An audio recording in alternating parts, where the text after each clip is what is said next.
I'm so excited. I've got some girlfriends coming over for a movie night. We're ordering pizza and just staying in and hanging out. So I wanted to make an extra special sweet treat. I was looking for a recipe that reminded me of sleepovers that I had with my best friends as a kid. And for us, no pizza and movie sleepover was complete without a box of Oreos. So when I came across this recipe for these bakery-style cookies and cream milkshake cookies that were chock full of Oreos, I knew I had to give it a try. This is my sweet mess, and welcome to my kitchen, where every week I make a mess trying new recipes in the pursuit of something sweet. I am so excited to see all my friends for my movie night. As we all know, getting older comes with its own set of challenges, and one of them seems to be trying to juggle everyone's schedule. So finding a night during the summer where all of my friends were available was not an easy task, but we did it, and I cannot wait to see everyone and just hang out and have a nice relaxing time watching a good movie. Like I said, we're ordering pizza, and then I'll have these cookies, of course. We'll have popcorn and soda, but I feel like I'm missing something. I kicked around the idea of maybe getting pretzels or some chips in case somebody wanted a little bit more of a salty option, but I don't think that's what it is. I feel like I'm missing something, you know what I mean? And I can't quite put my finger on it. I don't know. Let me know down below two things. What you think I'm missing from my movie night menu, and what your favorite sleepover candy was growing up. I'm curious. And I know I keep saying sleepover, but I don't think anyone's staying the night. I mean, they can, of course, but I don't think that's the plan. It's more of like the spirit of the evening, you know? Everyone's coming over in their comfy clothes. We're gonna eat junk food, watch a movie, and then at the end of the evening, everyone's gonna go home and sleep in their own bed. And to be honest, when I was a kid, I may have actually preferred that kind of a setup. As a preteen, of course, I would have never admitted that to my mother, but it was probably true. Oops. All right. For our next step, it looks like we need to slowly add in the dry ingredients. So what I'm gonna do is just keep the mixer on low and add just a little bit of that dry mix at a time. Now, if you're gonna use a hand mixer, you'll just have to stop and start it a few times, no big deal. Oh, and don't forget, scrape down the bottom and the sides of the bowl a few times throughout this process. So I'm just gonna add a little bit. Oh, that was not a little bit. That was too much. Don't do that. But we're committed now, so here we go. And I spilled, oh my gosh. Already off to a great start. So now I'm gonna go ahead and add in more of the dry ingredients. Because with this recipe, we gotta be really careful about over mixing. This cookie is meant to stay light and fluffy. If we over mix the batter on accident, we lose all the lightness and the fluffiness. Shall we? Do we dare? Ah, no. Well, I guess I'm just gonna have to stop and start it a few times too, which is fine. And when I say that dry mixture just barely comes together with the rest of the batter, I'm letting this mixer go for 5 to 10 seconds maybe. And it's on like a low speed, like stir or two. So it's just barely coming together. But again, we're hoping to preserve sort of that lightness and the fluffiness in the cookie by being very cautious about how much we're turning that batter. That actually looks pretty good. The batter is very light and fluffy. Ah, perfect. Oh, I love that. Came right off. I added a little bit more salt because I do like a little bit more of a salty dough. And let's use this as an opportunity to scrape down bottom and the sides of the bowl really well. For this recipe, I did something crazy. We were asked to scrape all of that cream filling out of the Oreo cookies before we put it into the batter. This seems like a crazy idea. Why are we taking the cream filling, which is arguably the best part of the Oreo, out of the cookie? The reason that we needed to scrape all of that cream filling out of the Oreo cookies is that the cream filling for this recipe can actually make your cookie dough a little bit greasy, and then your cookie won't puff up as much as you want it to. So you gotta scrape out the cream filling, and then we just put the regular cookie into the dough. And as it seems to kind of be the mantra for this recipe, we're just barely going to turn the dough and the Oreos together because I don't want that cookie batter, the cookie dough, to get gray. And I don't know about you, but that looks pretty good to me. Using my largest scooper, I'm going to carefully scoop out the dough onto my parchment paper lined tray. Then, using my impeccably clean palm, I'm just gonna give our dough balls a little squish to flatten them slightly.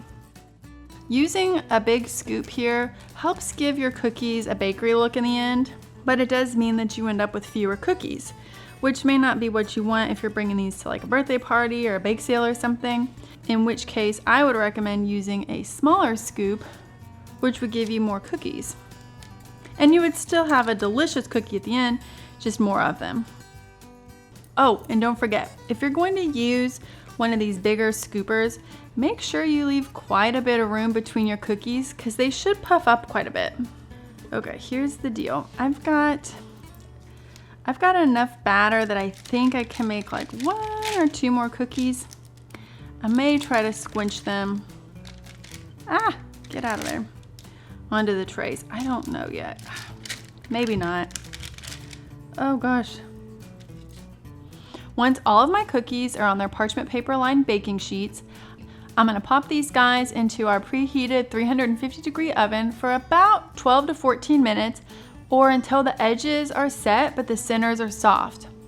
We want to pull the cookies out of the oven when they still look a little soft because they're gonna keep cooking on the tray even once they're out of the oven. So when I'm checking them in the oven and deciding is now the time, what I'm looking for is cookies that hit the point where I'm thinking, maybe a minute more. That's when I'm gonna go ahead and pull them. My cookies are completely cooled on the wire rack and the trays behind me. So now it's time to make the frosting, but really quick, let me show you something. The cookies, gosh, there's really not a great space for this, hang on. All right, before we get started when we first started to bake these cookies, I couldn't believe I was only putting 6 cookies per tray, and I am so glad I did. They expanded a lot. That 3 tablespoon scoop of cookie dough really ended up taking up quite a bit of space, so, which is fine. This is what I wanted. I wanted, that bakery style, bakery size cookie, but just keep that in mind. If you use a larger scoop, you need a lot more room for the cookie to expand. I hope that helps. Okay, now back to the frosting. While I have most of the food, figured out, I'm kind of avoiding the critical question, which is, of course, what movie should we watch?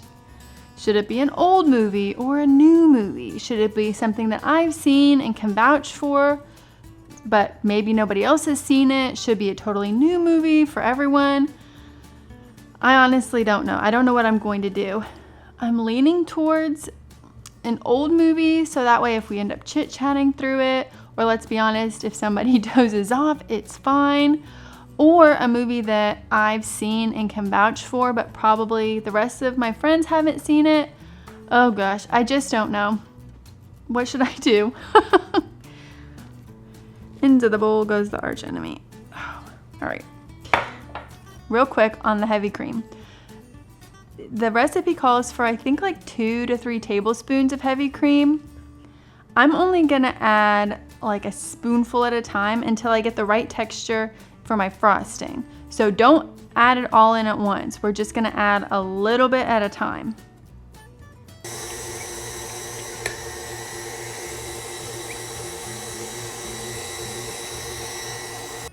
I'm not gonna lie, that looks pretty good. It looks really soft and fluffy.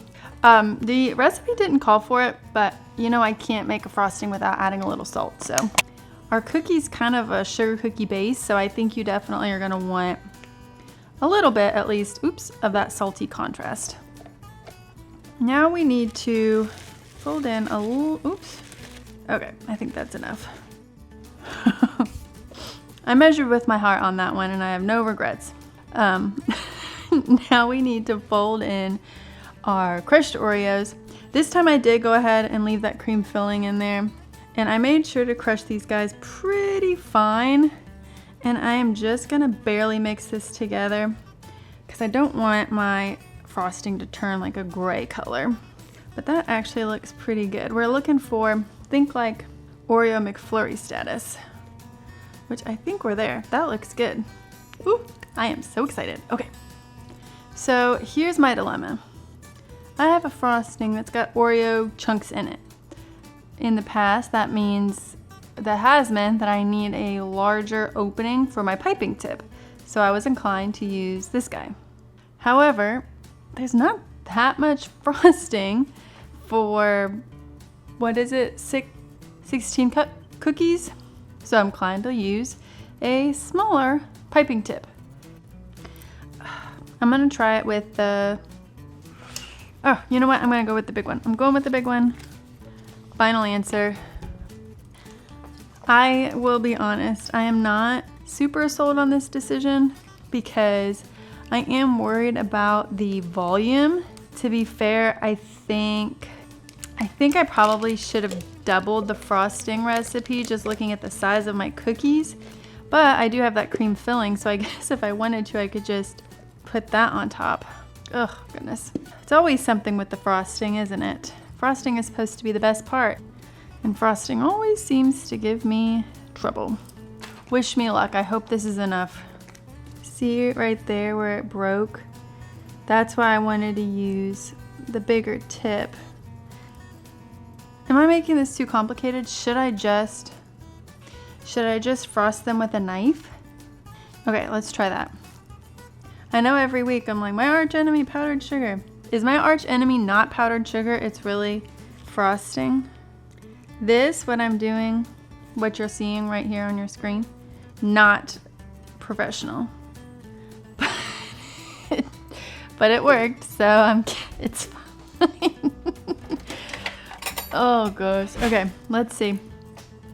Yeah, see, I'm like, all those Oreo pieces are gonna be absolutely delicious to eat, but you just can't. How are you supposed to get that through a piping bag unless you have really crunched those Oreo cookies up? And I just didn't do that. Ah, that looks fun though. So that might have worked out better in the end. Let me share the love a little bit here. Yeah, I suggest doing this. Abandon the piping bag with this recipe. It won't look as fancy, but I think you'll be happier in the end. Now, if you use a Ziploc bag, it may not be as big of a deal, but that is much easier than what I was doing. I mean, look at that. That is such a cookies and cream cookie. Oh, I'm so excited. Okay. And just like that, ta-da! Oh, don't these look wonderful? And they are perfect for my movie night. They look so fun. And I know we hit a couple bumps with that frosting. And when I make these again, I will definitely be doubling the recipe. But you know, I think these actually worked out really nice and they're so cute. Let's give these guys a taste. Oh my goodness. These are wonderful. The cookie itself is very light and fluffy. That frosting is good. It's got that sweet, almost like Oreo cookies and cream flavor. I definitely think you should add just that little bit of extra salt like we did. It really helps balance out that sweet cookie, the sweet frosting, and then having just that little bit of salt on there really helps it out. I cannot wait to share these guys with my friends. But until then, I'm off to find a glass of milk to go with these delicious cookies. Thank you so much for being here with me today. And remember, trying new things is messy, but the end result can be pretty sweet. Have a great rest of your day. Bye now.